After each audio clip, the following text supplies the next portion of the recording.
မင်္ဂလာပါခင်ဗျာ KKT Electronic Channel နေပြီးတော့ပြန်လည်ကြိုဆိုလိုက်ပါတယ်ဒီကနေ့ဗီဒီယိုမှာတော့ဒီ B- တို့ P- တို့နောက် C- တို့ပေါ့နော်ဒါမျိုး connection လုပ်ရမယ့်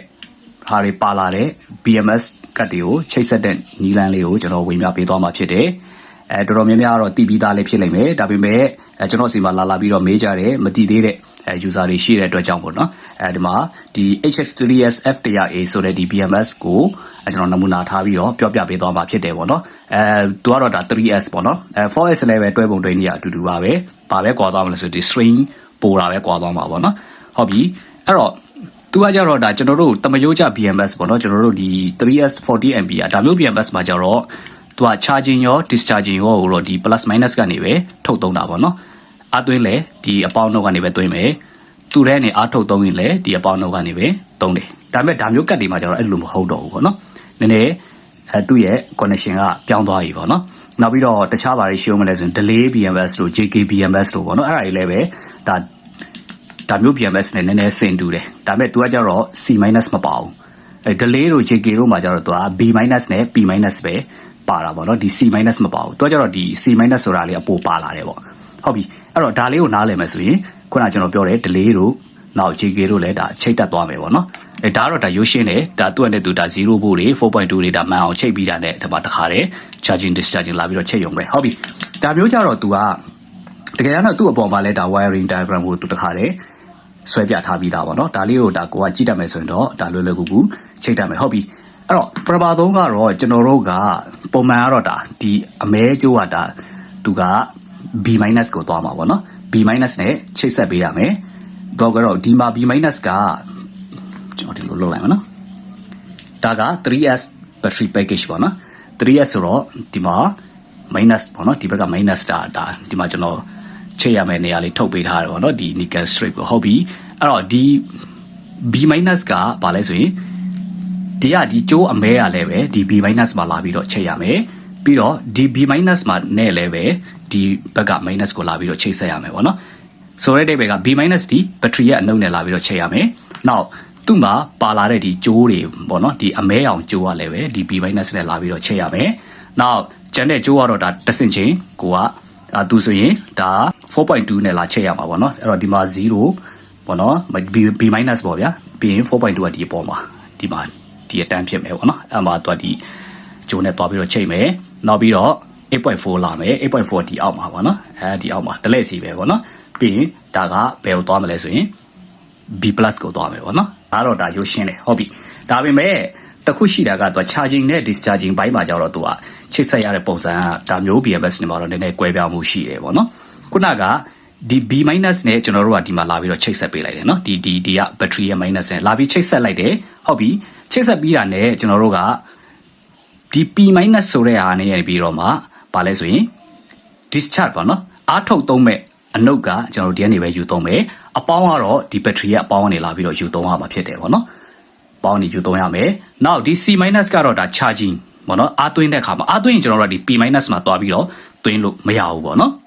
ဒီ battery ထဲကနေပြန်ပြီးတော့ကျွန်တော်တို့ထုတ်သုံးတဲ့အခါမှာထုတ်သုံးမဲ့ငုတ်ကအနုတ်ဒီ P- နဲ့သွားပြီးတော့ချိန်မယ်နောက်ဒီ C- ကကြတော့ဘာလဲဆိုရင် charging အားပြန်သွင်းတဲ့အခါမှာပေါ့နော်ကျွန်တော်တို့ဒီ charger တွေနဲ့တွဲတဲ့အခါမှာ charger နေလာတဲ့အားသွင်းကြိုးကနေလာတဲ့အနုတ်ကဒီ P- မှာသွားမချိတ်ရဘူးဒီ C- မှာလာပြီးတော့ချိတ်ပေးရမယ်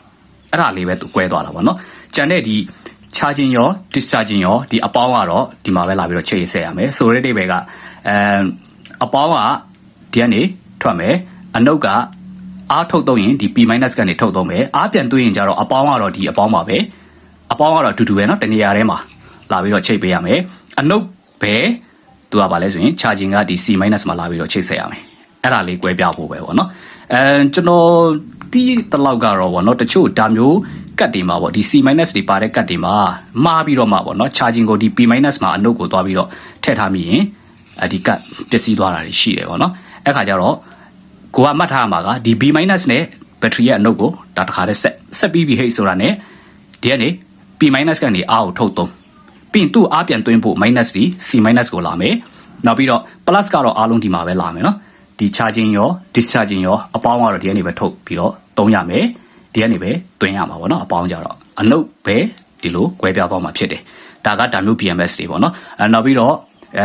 BMS ဒီအပြာရောင်နဲ့လာတဲ့ဟာတွေလည်းပဲအဲ့လိုမျိုးပဲပေါ့နော်သူကသူ့ရဲ့ချစ်ဆက်တဲ့ပုံစံကအလိုအတူတူပဲ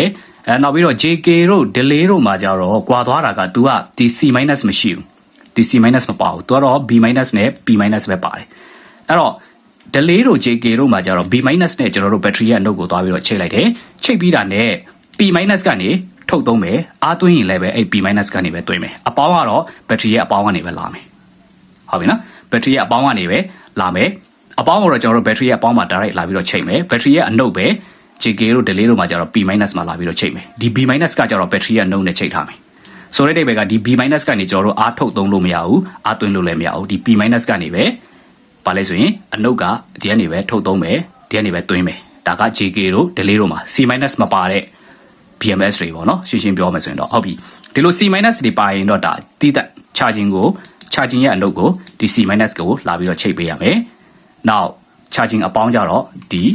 battery အပေါင်းကို direct လာမယ်နောက် discharging အားထုတ်သုံးတဲ့အပိုင်းမှာကြတော့အနုပ်က P- ကနေထုတ်သုံးမယ်အပေါင်းကတော့ဒီအပေါင်းကနေပဲ battery ရဲ့အပေါင်းကနေပဲလာပြီးတော့ထုတ်သုံးမှာဖြစ်တယ်ပေါ့နော်အဲ့ဒီပုံစံလေးပါပဲပေါ့နော်ရိုးရိုးရှင်းရှင်းလေးပါပဲအဲ့လောက်ကြီးဒါထူးခြားသွားတယ်လို့မရှိပါဘူးပေါ့နော်ဟုတ်ပြီဒါမျိုးကတ်တွေကတော့ဒါခုနကျွန်တော်ပြောသလိုပဲရိုးရှင်းတယ်သူကတော့ဒီအပေါင်းရောအနုပ်ရောဒီကတ်တစ်ခုတည်းနေပေါ့နော်ဒီ pole တစ်ခုတည်းနေပေါ့